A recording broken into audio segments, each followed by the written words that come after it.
Hello, everyone, and welcome back to episode 2 of How to Try, doing your best each day with myself, Alex Kinash. For those that haven't seen episode 1, I'll briefly explain what this is about. I'm getting people onto the show that I've met in my life that have interesting stories, I think, but you'll certainly tell us if that's right or not. But also through life, I've learned the things that they do for their body and their mind so that they can do their best each day. My background is I'm a British citizen. I'm sitting right now here in Kyiv in Ukraine. I'm part of what's called an organization called the NAFO 69 Sniffing Brigade. We raise money for the military in Ukraine, delivering pickup trucks and other things. I'm also the co-founder of a business called Arrow AI that's designed to it's a new app that's designed to help people with their body and mind each day. So I'm trying to pick subject areas that are relevant. I'm trying to keep away from this word of high performance because I think it's been super overused and sort of puts a bit of I don't know, it starts to make people feel like, well, can I ever be like that? And I don't think you need to perform highly to live a good life. You just need to be okay each day sometimes. Now, enough about me, because my guest this time, my friend Alex Dawson. He has been a British police officer and is a mental health ambassador. And Alex, welcome. Thank you, Alex. How are you? I'm in Kyiv. Alex isn't here. Alex, tell people a little bit about who you are and where you're based. So I'm Alex Dawson. I've been a cop for 25 years. I'm also a husband to Louise and father to Bella and Charlie. Roles I've struggled with, and I live in Devon in the southwest of England, and the sun is shining bright today. I mean, I struggle to keep myself going, mate, let alone a family and kids as well. So, it's that's a massive undertaking. We do have sun here in Kyiv as well today, even though the Russians attempted to blow us up all overnight. So it's always nice the next morning when the sun's out. So you're a police officer for 25 years. That doesn't sound like an easy job. Can you tell anyone about that? Whatever you're happy to disclose. Yeah, so I started in London in '99 and moved down to Devon in 2002, and I'm now, as I sit here and talk to you, I've actually just had an appointment to see what we call a senior medical practitioner on Monday. Only found out an hour ago. Appointments on Monday, and that's to determine whether or not I can continue to be a police officer.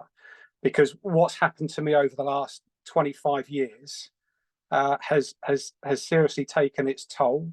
It was largely responsible for me having a breakdown in 2018 for having some very serious suicidal thoughts at that time.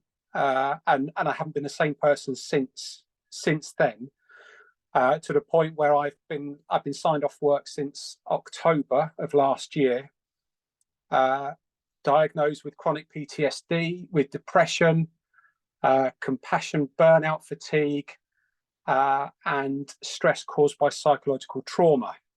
It's a real mouthful, but in essence, I have seen so much bad stuff over the last 25 years that I haven't dealt with because I didn't know how to deal with it. I didn't know it was all right to talk about it. And it's all kind of, it's all boiled over and has spilled out into my entire life. So I'm now doing stuff for me, whether it's called self-care or selfishness, I don't mind, because I'm looking after me so that I can continue to live and look after those around me. Well, I mean, that's been a very tough situation for you, Alex. And I'm just going to say, if anyone's watching this and does suffer themselves, and we might cover sensitive subjects in this, there are things that come up or that might come up that are triggering. I would suggest, that you don't watch this program. Go out now and enjoy yourself and do something that makes you feel okay, because that's the best thing to do than trying to endure anything. I respect you though, Alex, for being able to speak openly and honestly about these things with other people, and for everyone that is watching, I've seen him be able to talk about these things before. So, and he is an amazing ambassador for how you can uh face significant traumas and come back and be okay. But it's not something that just gets fixed, is it, Alex? No, far from it. I think the first thing we have to do is we have to admit to ourselves that there's something wrong, uh, and I think each step that's a really difficult step to take, and I didn't listen to those closest to me, and until one day in March in 2018, and I won't go into the kind of all of that detail now. Uh, but that day in 2018, there was a real kind of light bulb moment for me, and when I realised that I was pretty unwell, uh, and that was the first step. Me admitting after denying it for so long and dismissing that I was unwell, actually admitting it was a really big thing. But following on from that, what and I think each step, I don't know if each step gets more difficult or whether each step gets easier, but from that you then have to ask for help. And as a as a 6 foot male with what appears to be a great life and great people around me, and a successful job and a good reputation and friends, and someone who appears to have it all, asking for help was really difficult. I didn't know that I could ask for help, and that was a really significant part of my problem, because no one like me ever asks for help. They've never come to me and said, I'm feeling really crap, my mental health is low, I'm feeling depressed, because as males we just don't do that, do we? But actually chatting to someone, Alex, Matt Bourne, and we suddenly realized that actually we're both suffering in a similar way. If we're doing that, there must be other guys out there. So that first step was admitting that to myself that something was wrong. The next step was asking for help, and I guess the steps after that, each step has helped me to understand what's gone on with me, and learn from it. And the biggest thing now for me is recognizing,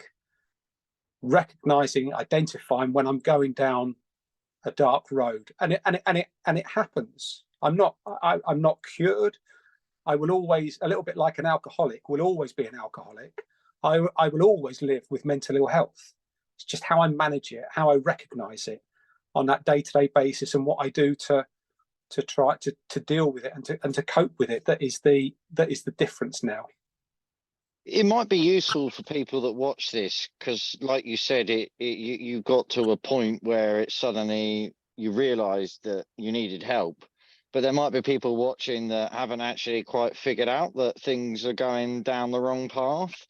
So I don't know if you can describe or explain some of the ways you were acting that you now look back on and go, I can see that this is what was going wrong, or this was how I was acting to other people.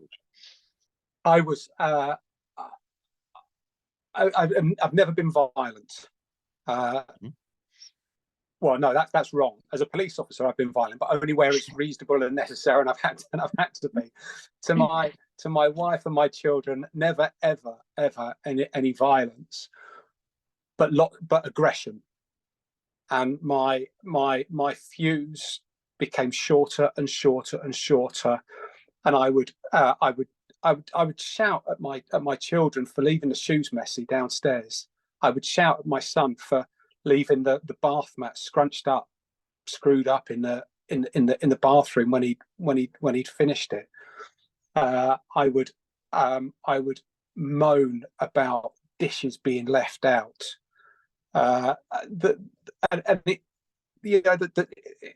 Those things, really insignificant things, but that didn't warrant shouting, and didn't warrant me going from 0 to 100 like that. And that's what it was like, particularly with my son. I would lose my temper, I would lose my patience, and I would shout embarrassingly. It was just I wasn't a nice person. I would stay longer at work, and I would go in earlier so that I didn't have to face those situations. I was withdrawing myself from family life. I was finding excuses to distance myself from what they were doing. I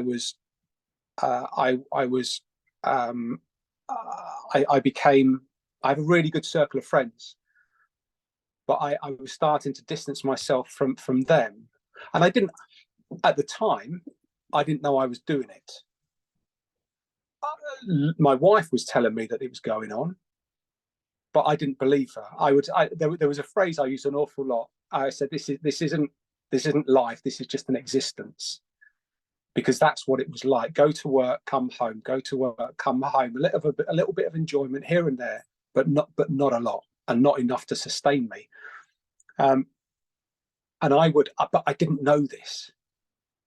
I couldn't see it.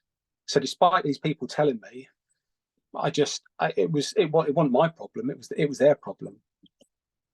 And I look back and with what I've learned about me and my brain and how I work, I now see it, but it's really difficult to see it when you're in the midst. And I've learned to trust those around me, so that when they say to me now, "Dad, you need to do something," I don't ignore it. I listen to them, and most of the time I act on it. There are times when there are times when I still go down that dark road and I need help pulling me back, but they're becoming fewer and fewer, which may coincide with me having been off work for that length of time, and not having those constant triggers at work, and the constant images flashing back, and the scenes, and the staff at work breaking down every day and crying and talking about their problems. I know Alex personally. I know his wife and his kids, so I know that they are a lovely family, and he's got an amazing dog as well. That I would steal. I would take the dog, but given his career, that's probably not a very clever idea, to be honest. But I think everyone would take the dog, wouldn't they, Alex? Yeah, I'll introduce him in a minute.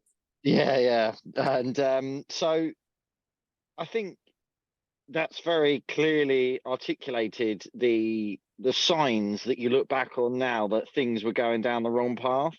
That not listening to those that cared about you, retreating into your job, hiding away from your friends, having a short fuse. These are all things that perhaps anyone can watch and reflect on and think, oh, hang on a minute, I've got some of that going on myself.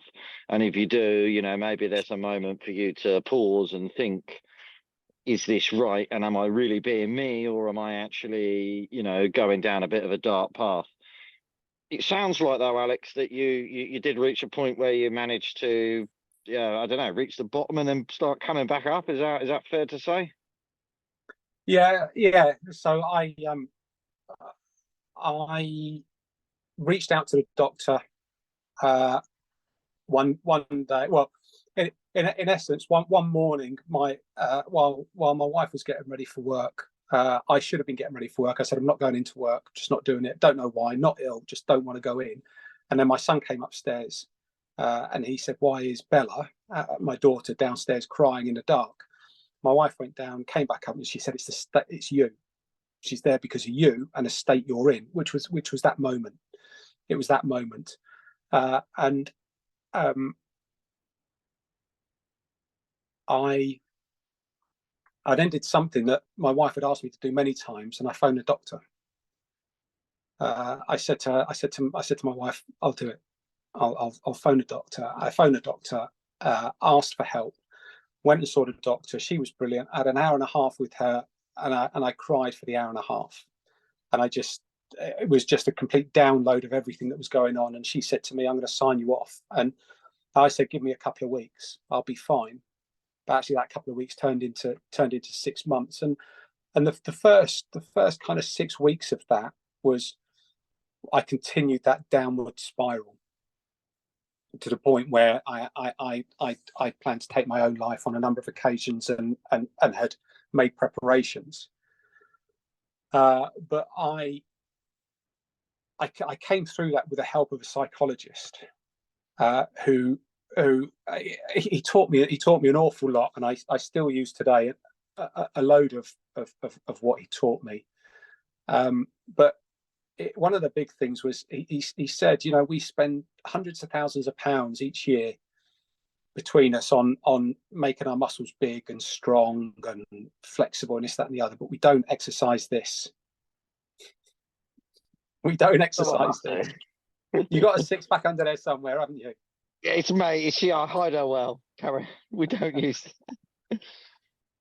Yeah, we don't exercise our brains. We don't understand our brains. We don't do to our brains what we do to the rest of the body in trying to look healthy and be healthy and strong. And he's absolutely right. We don't. And as soon as I realized that and started listening to what he was telling me and practicing what he was telling me, I suddenly realized, actually, there is, I can be okay. I can talk, I can think, I have people around me who will listen. I can be all right. So it was sort of quite a moment when I started talking, and then I talked to people. I was talking to people, and suddenly they'd open up about their problems, and you then realize, actually, you're not alone in this. And then just that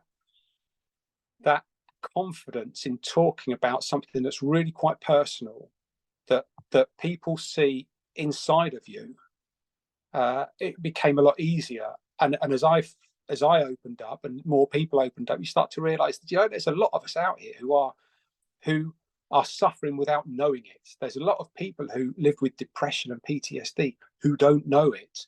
They just think it's part of life because it has just grown like that. It's a little bit like when we deal with a major crime, we will do what's called drip feed disclosure.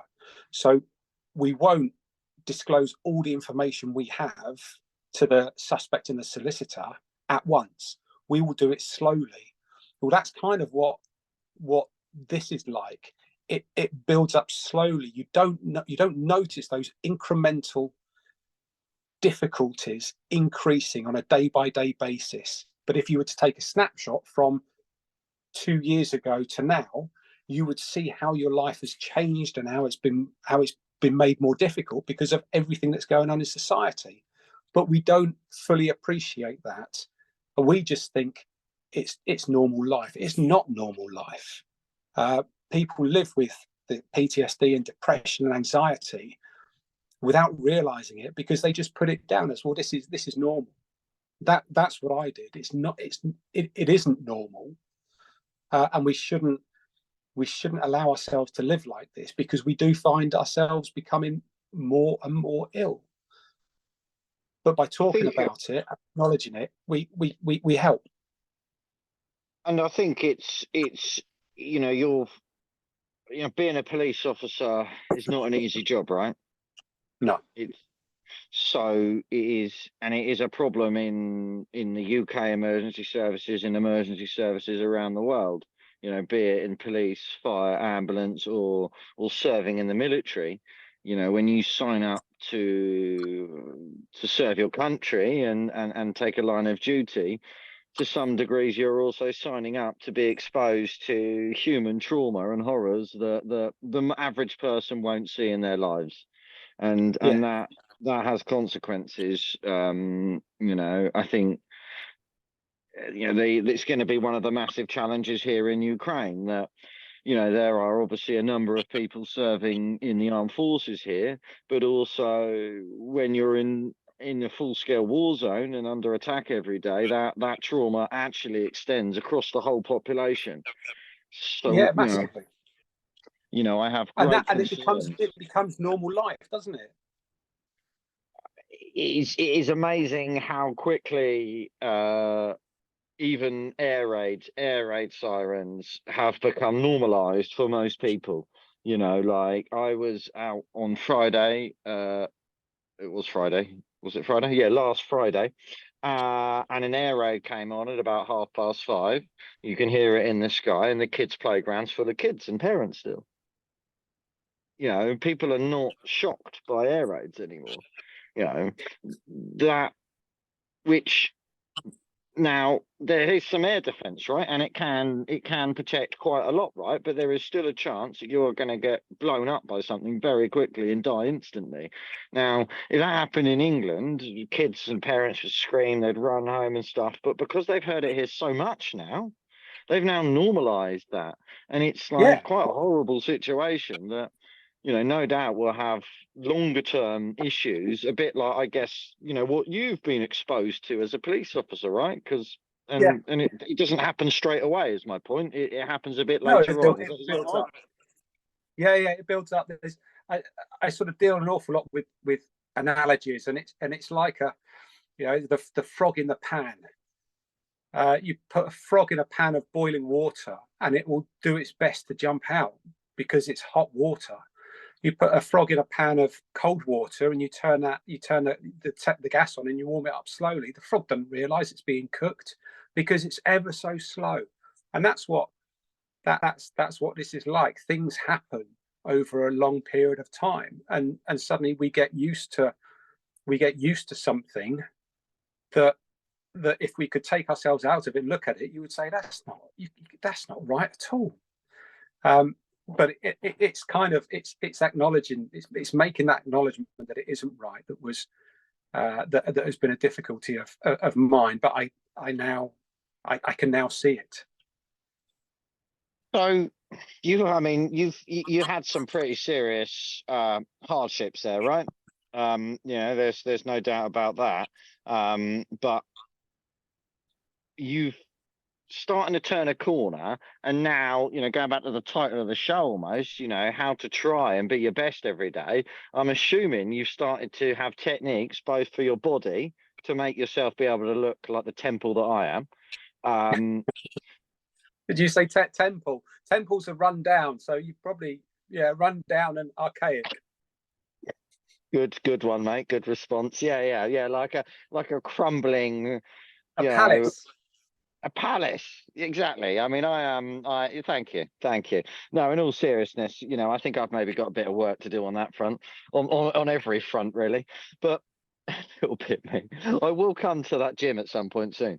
Um, but so you do stuff now, right, for your body and for your mind, and that helps Yeah. you do the best you can each day. Is that fair to say? And if you can tell people a few things that you do that helps. So I think I firmly believe healthy body, healthy mind, healthy mind, healthy body. The two of them go together. Uh, and and we might talk about the BroProject, but that's that's just a massive, massive, massive piece of therapy for me. But aside from that, I go to the gym. I found CrossFit.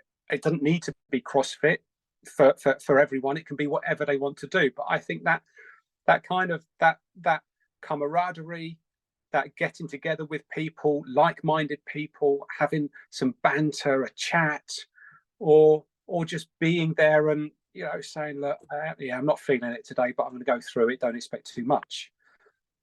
Working out in the gym is a big thing for me now. But and I've never been a gym bunny. But the CrossFit side of things, without a mirror in the place, is great. I recite things. So 5, 4, 3, 2, 1. 5 things I can see, 4 things I can hear, 3 things I can smell, 2 I can touch, 1 I can taste. When I recognize that I'm feeling stressed or anxious, or my mind is running, I'll do the 5, 4, 3, 2, 1. I'll just stop where I am, whether it's in the woods, in the street. My dog thinks I'm mad because I do it on walks. On walks with him, I talk to him, and there are occasions where all these ideas are up here and I can't see a way out. So I didn't just stop and just for 30 seconds do the 5, 4, 3, 2, 1, and it works. It grounds me again. It puts me in contact with my surroundings and takes me away from those chaotic thoughts. I like that. So the 5, 4, 3, 2, 1, breathing. I do this. I do this. I find I do this sort of in the car or when I'm in bed. Like I did it last night. My mind was racing last night, and I was laying there saying, "You've got to get to sleep. You've got to get to sleep. Come on, sleep." And of course, but it don't work, does it? And once I'd recognised that I was saying that to myself, I then did, okay, right. Breathe in for 4, hold it for 5, breathe out for 6, hold it for 7. In for 4, hold for 5, out for 6, hold for 7, and just go through. And again, it helps to calm me. It really helps to calm. I do a mantra of mine that I say a number of times each day: accept the uncontrollable and control the controllable. So as I sit here and the sun is out, I look at it and think it's wonderful. But if it was pouring with rain, it would be depressing. But it's depressed. I'm depressing myself thinking about the rain. So can I control the weather? I can't. So I just have to learn to accept it. I accept that it's raining, and it helps me to minimize all of that extra stress and pressure that I put on the fact that I don't want it to rain. I want it to be sunny.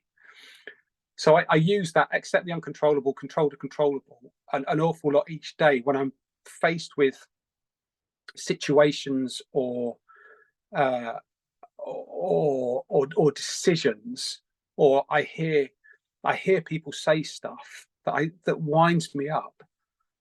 I have no control over what they do, what they say, how they behave. And I've learned, and it probably took 6 months to learn to just accept that. I can't control what they're saying. I can't control the fact that they're kicking a dustbin down the street. So I just have to accept it. It makes my life, for me, an awful lot easier. And this journey I've been on, I've become a lot more honest and a lot more truthful. So control the controllable. I will now I'll call people out now when I wouldn't have before. If I see an injustice or something that's unfair, or I disagree with something, I'll say it. I have control over my thoughts, over my opinions, and I'll say it. And it makes me feel an awful lot better about that situation around accept the uncontrollable and control the controllable. I also, and this might be a little bit kind of controversial, but I don't really care what people think of me. I like the person I am now. I'm at peace with the person I am now. 49 years of age, and I've just found peace with myself. At least I wasn't 50. Shame it didn't happen last year and the year before and the year before, but at least it's happened now. But to the point where if you said to me, Alex, you're being a dick, or my wife said it, or someone close to me says you need to think about your behavior, or you need to do something with yourself, then I'd listen. But actually, Joe Blogs in the street, I don't really care what they think of me, because they, and again, it's not meant to sound arrogant, they don't matter to me. What matters to me is my health, my mental health, and if I get those two things sorted, then I can look after those around me, and I can listen to what those around me say, and I take it on board. I do. I'm not adverse to criticism. I'll take it and I'll act on it. Well, Alex, I mean, oh, I think you've given five golden cases of advice there. I would say, everyone I think can listen to that and understand it because you articulate it so clearly. And my view is that you can apply that in your life and anyone's life, and that would be a good way to be as a human being. It's I think simple, isn't it? it's so simple. I mean, I mean, the first one, CrossFit, I have, yeah, as someone, obviously, I was like a human being that was sort of mutantly crossbred with a walrus and a woolly mammoth. So, and if you watch CrossFit like on TV, or like you look at our friend Matt Bourne that you reference, who's like this, who is an actual temple of a man, right? That can, Yeah. probably throw me over a skyscraper. You'd think I'm not going to be comfortable in that environment. And then you turn up there and there's people doing handstand press ups, and there's some strong people there, but it is a very inclusive, accepting culture, regardless of the level. Incredibly, incredibly So, so. so I would totally actually recommend, like Alex got into, that CrossFit environment is a really nice place to do exercise, and it does not matter if you cannot even at the moment lift your own body weight off the floor. Like, it really doesn't. Like the people there will not judge you and guide you along the way, and I think that's super cool. I loved They'll your 5 4. encourage and motivate, and yeah, they'll love you. They're very cool. I loved your 5 4 3 2 1. I think that's a great method that you, and what it sounds like that, if you do find yourself getting a bit narked or annoyed about something, you can go, oh right, I'm going to apply this now, and that will sort of bring my temperament back down. Is that right?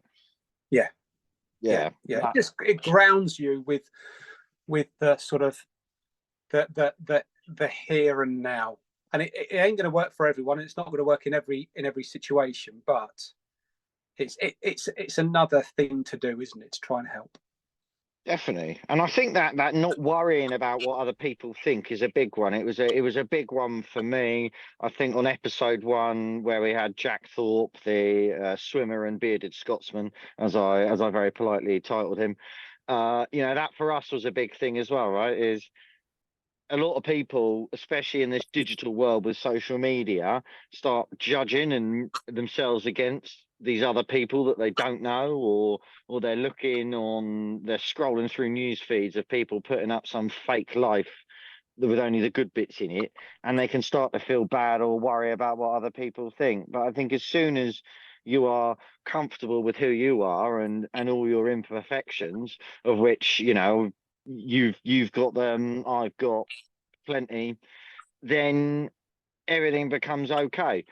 And Yeah, I think the way that you put it is spot on. When the people that do share your values, or that you do know, care and love you, start questioning you, that is actually maybe the point when you should listen now and again, isn't it? Like you said. absolutely, um, absolutely. I think that's proper cool advice. I mean, if people aren't into CrossFit, right, or don't want to do that, like, what else do you do that involves, moving and doing something? Is there other things that you do to feel okay?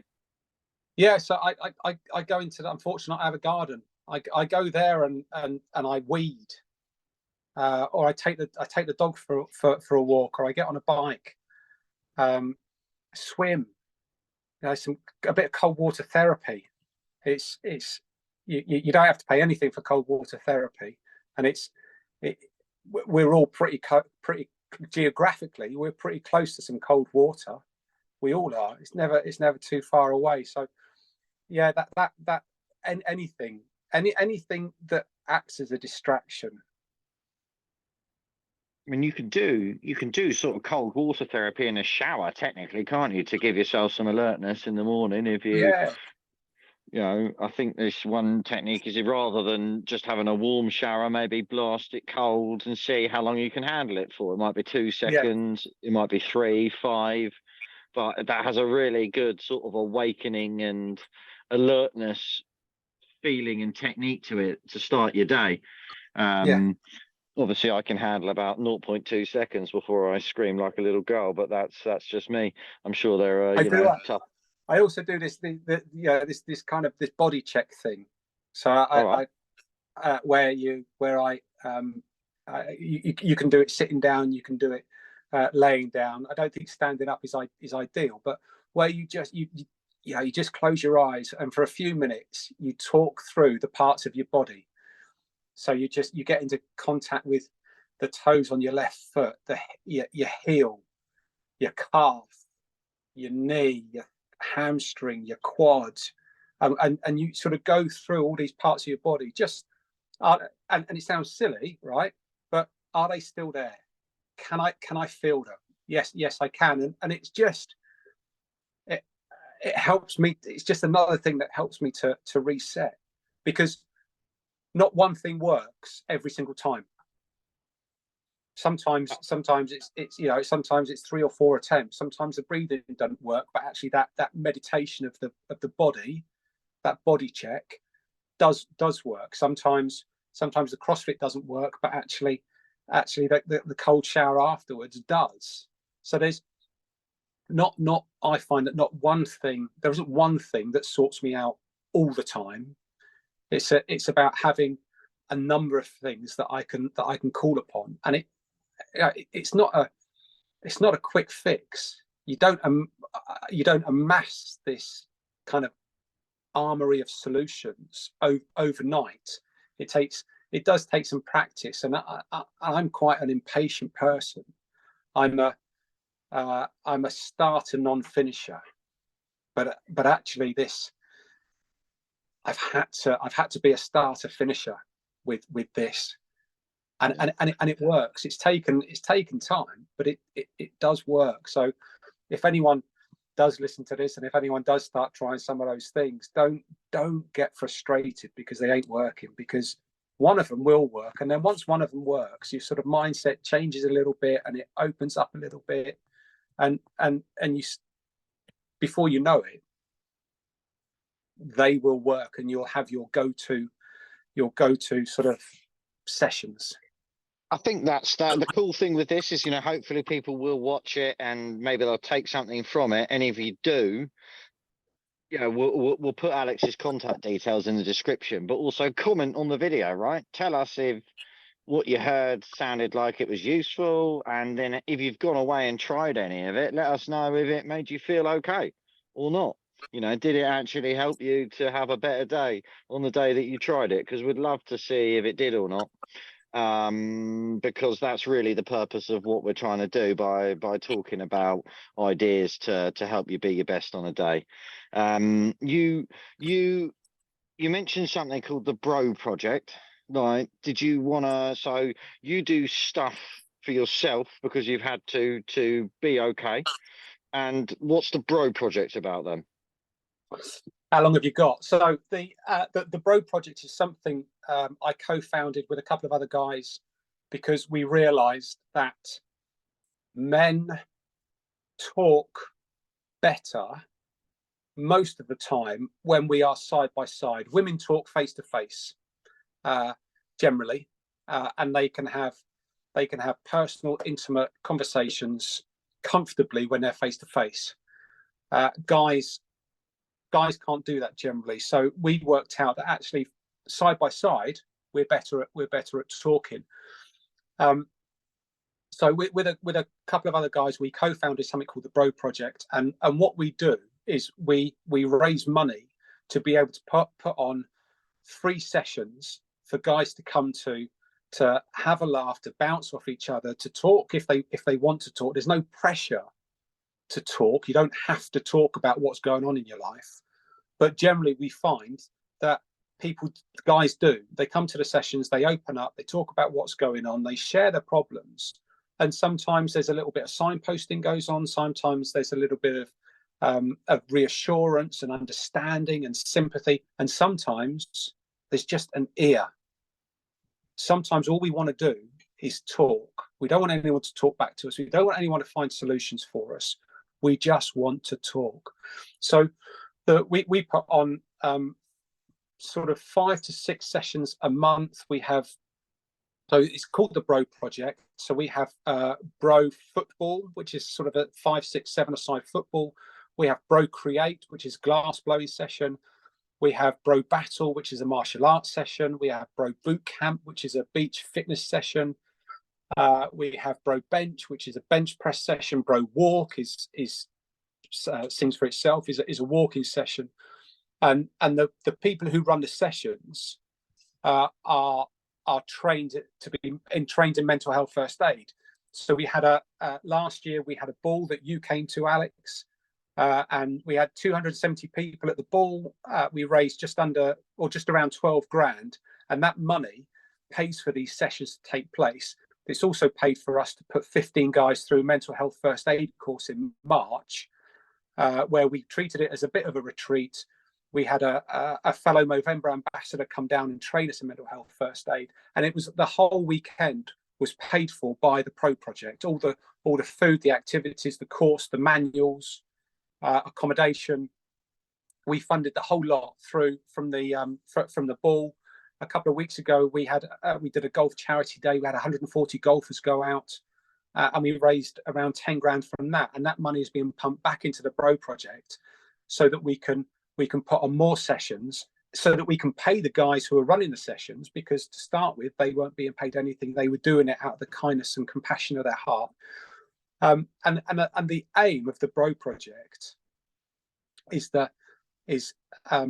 to improve men's mental health and prevent suicide in men. Really, our aims are really simple. We talk in business, or I don't know if it's still spoken about, but the why and the how. The why and the how have been big things. I don't know if they still are. The why is so that men don't go through what I went through. I don't want anyone to go through that. The how is by putting on these sessions, encouraging men to come along, to try stuff they haven't tried, to realize that there are other guys out there who suffer, and we're not alone in our suffering. To realize that actually, in talking about stuff that happens to us, we can help each other. That's the how. The why is the no more suffering. The how is the sessions, the raising money, the ball, the golf, the laughing at each other, laughing with each other. That's what this is. That's the logo. It's the logo. We're on Instagram, it's the logo. LinkedIn, and Facebook. I will put the Bro Project information on the video description, right, so everyone can check it out. I asked him that open question, but I know exactly what the Bro Project is myself, because obviously I went to that ball. I spent the entire ball completely sober. No, no, it hasn't. Like, the Bro Project's been quite an important project to me as well in my life. I actually went to that ball, like, my mum had just died just a couple of weeks just before going there, and it had been a very difficult period for me. We had the Ukrainian war here as well at the same time. So I think, and I've been on that mental first aid course retreat weekend that Alex described there. I was, the trainer was an amazing guy as well. We did glass blowing. We made this really, really amazing thing for Ukraine, where we blew this massive piece of glass that different people made a part of it together. That is, quite an incredible thing that I'll make a video of actually when I get back to the UK, because I've been too scared to transport it out here. But I mean, on that retreat thing, we undertook the most disgusting morning boot camp thing I think that's ever occurred in my life. I think the only way they got away with that is because he's a serving police officer. Otherwise, that would have been illegal, But no, in all seriousness, it was a proper workout. I met someone who was a world champion in destruction that I didn't even think was a thing, but it actually is. And if anyone's watching, wondering what that means, it means he's the world champion at chopping through things with his hand, or punching through it, wasn't it? It was punching. If you look at it, it's absolutely bonkers. But again, the people on there, the reason why I brought that up was everyone's humble and they don't go around going, I'm this and I'm that. I'd spoken to him all weekend, and he was a fishmonger. For people, for everyone around the world, like someone that sells fish in a shop and deals with fish. And at no point did he say that he was a world champion at anything. That randomly came up by someone else referencing it as a bit of a joke on about the third day. And I think that is a really good personality trait to have as well, right? Is just like be humble. You don't need to be flashy or show off, just be you and do stuff that's good for other people. And the world would be a better place if we were all a bit more kind and selfless, weren't they, Alex? Which is, Yeah, why there's good people like you and the co-founders of the BroProject and all of those other people that are offering their time for free just to get other people together to try and help them. Because there are a lot of people out there suffering alone and in silence that actually don't need to be. So, maybe by watching this video, it might trigger some people to reflect and reach out to other people that can help them. And that could be that they find a BroProject in their area, right? Because you're in the southwest region at the moment, aren't you? Is yeah, that right? yeah, Yeah. yeah. You know? We are. We're looking to sort of copy and paste what we've got here around the country. But Alex has also been an ambassador for Movember, which is like quite a global thing, isn't it? Founded, it's Australian, isn't it? The old, which is where you see lots of men with moustaches throughout the month of November. So I think what you're doing with the BroProject is obviously a brilliant thing to be doing, and it by taking on the lessons that you've learned in life, and you were, I guess, lucky in some ways that you managed to save your own life, right? Right. Others sadly are not so lucky and do commit suicide.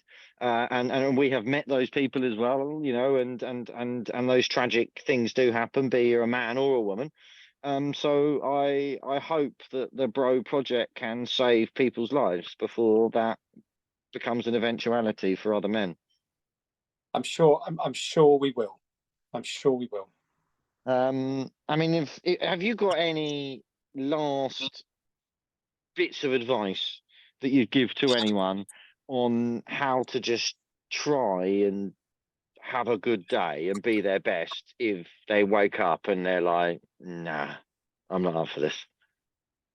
I think, I think come back to that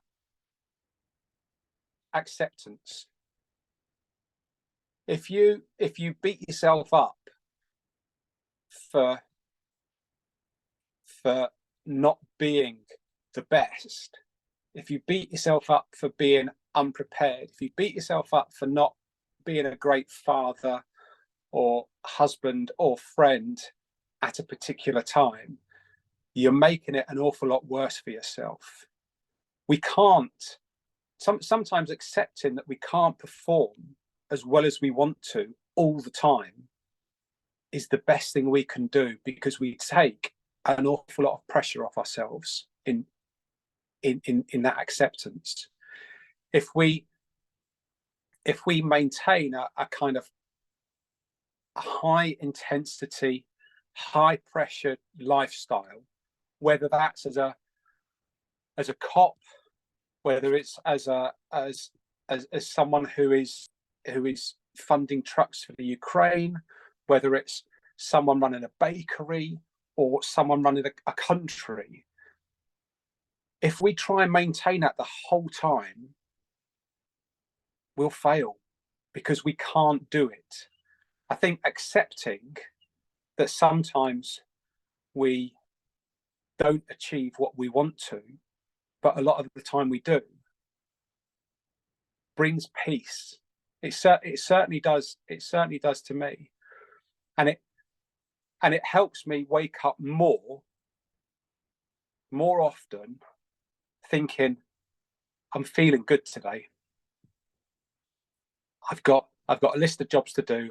I'm going to smash them out, and that kind of, and then it motivates to do more and to do better.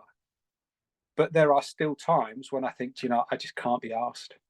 Yeah, I can't. And if that means me sitting on a sofa for 20 minutes, then I'll invest that time, because I know at the end of it, I'll be able to do more. So I'm a better person when I accept that actually there's stuff that I can't do for whatever reason, whether it's physically or mentally. And that's where that kind of accept the uncontrollable, control the controllable comes back in. That you spoke about high performance at the start. High performance is I'm pleased with what you said. Just, we use the phrase high performance is used an awful lot, isn't it? And it's always associated with high performing athletes and businessmen and businesswomen and people who are at the top of the game. Well, actually, we are all high performing people in our own way. It's not elitist, but it's, that phrase has been made elitist. We all perform highly in our own right, whether it's as a cop, as a butcher, baker, candlestick maker. We all do it, and we all need to give ourselves a break to allow ourselves to continue to perform the way we want to, without the pressure of you've got to perform at this level the whole time, because that's what it's all about. I think that's brilliantly put, Alex. I mean, I don't have anything that I'd add to that. I don't know if there's much more we should really say in this show, really. I think that's been wonderful. I mean, I thank you for being open about your life and the problems, and I hope the audience would agree that you've given very clear and concise advice as well, and recommendations that people can follow on how they can maybe spot when things are going a bit bad, but also the ways in which you look after yourself each day. So, I thank you for that. And I hope that this has been a positive experience for you as well, as much as it can be. Every time I talk about it, it helps me. So thank you for inviting me on. Let me just get Chief. Yeah, he gets a Chief. This is my favourite dog that I at some point will kidnap. Ah, Chief. Hello, Chief. There he is. Oh, such a good dog. He's a beautiful, beautiful animal. So you have been watching myself, Alex Ganache, with Alex Dawson. This has been episode 2 of the How to Try series. We will continue it on and get some more people on here that can offer you practical advice on trying to be your best each day. In the meantime, please like this and share it with other people if you thought it was good, or at least mildly average. That will do. And if you do find any of it interesting and want to provide feedback, put it in the comments. If you think it was rubbish, put it in the comments and tell us how to make it better. That's how anyone gets better in life. And I think just I'll close out by being, be kind, selfless, and try and support other people. And if you know people that you care about that don't seem to be being themselves, try and help them. And don't skirt around the questions of difficult questions. Help them, because you never know what situation they might be in, and they might be waiting for your support. So thank you, Alex. Take care. Much love. Take care. Bye-bye. Bye-bye.